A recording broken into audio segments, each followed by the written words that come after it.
السلام علیکم ورحمۃ اللہ وبرکاتہ۔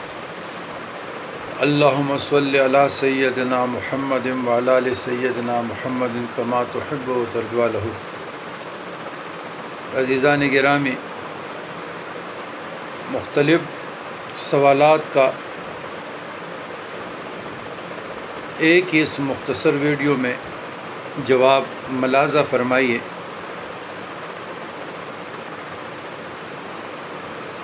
بے چینی، گھبراہٹ، نیند کا نہ آنا، خوف میں مبتلا ہونا، اداسی، مایوسی، ہاتھ کو بار بار دھونا، چارپائی کے نیچے دیکھنا، کنڈی کی طرف کہ کنڈی لگی یا نہیں لگی، بار بار کسی شے کی طرف دھیان جانا، ذہن میں شک وہم کا آنا، تو یہ سارے ہیں سائیکاٹسٹ نفسیاتی مسائل۔ ان کا جن کے ساتھ، ان کا جادو کے ساتھ کیا تعلق؟ یہ مختلف سوالوں کا ایک ہی ویڈیو میں جواب دے رہا ہوں۔ باقی یہاں تو ہر پوسٹر پہ قطب زمان، مجدد زمان، غوث زمان، یہاں تو سارے غوث ہیں، کوئی کم نہیں ہے۔ آج مرید ہوا، کل خلیفہ ہوا، پرسوں فوت ہو گیا، اس کی بھی عرس شروع ہو گئے۔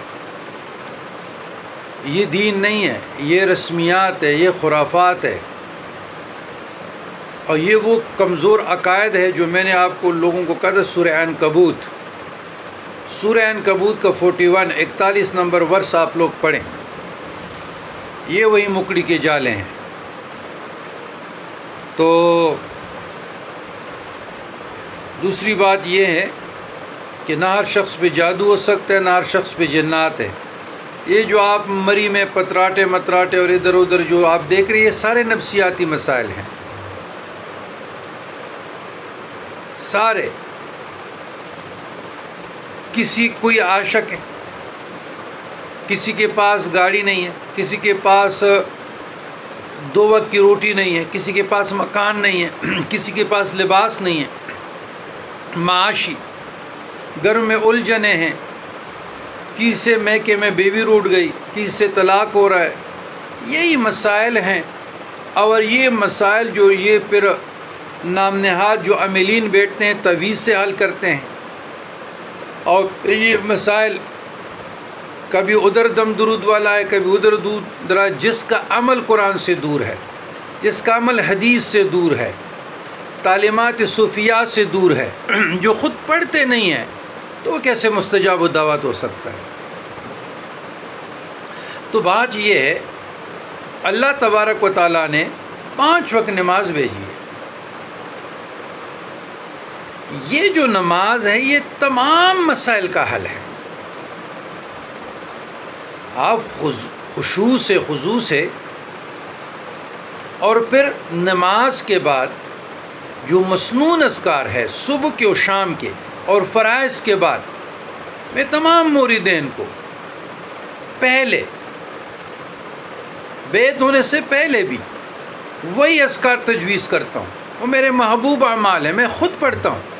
20 اذکار صبح کے، 20 شام کے، آیت الکرسی ہے، سورۃ اخلاص ہے، فلق ہے، ناس ہے، اور تسبیح فاطمہ سلام اللہ علیہ، آیت الکرسی۔ فرائض کے بعد 150 اذکار ہے، پھر وطر کے بعد ہے، تہجد کے 10 اذکار ہے۔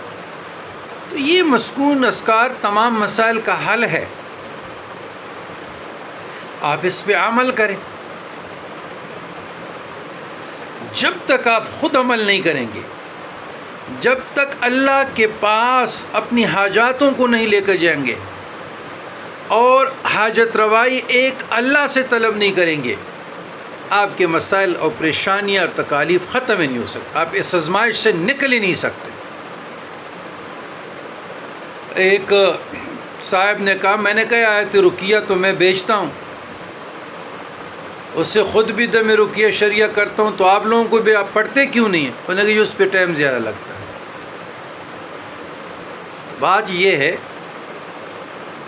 کہ اپنے زندگی کی قدر کیجئے، فکر آخرت کے لیے ایک ہی لفظ کافی ہے، قبولیت ایک ہی لفظ ہے، لیکن جو آپ کو صحیح رہنما ملے اس کی قدر کیجیے گا، اس کی علم کے بھی، ان لمحوں کے بھی، اور فضول ادھر ادھر رسمیات میں ان چیزوں میں جو آپ پڑھے ہیں تو آپ اپنا وقت ضائع کر رہے ہیں۔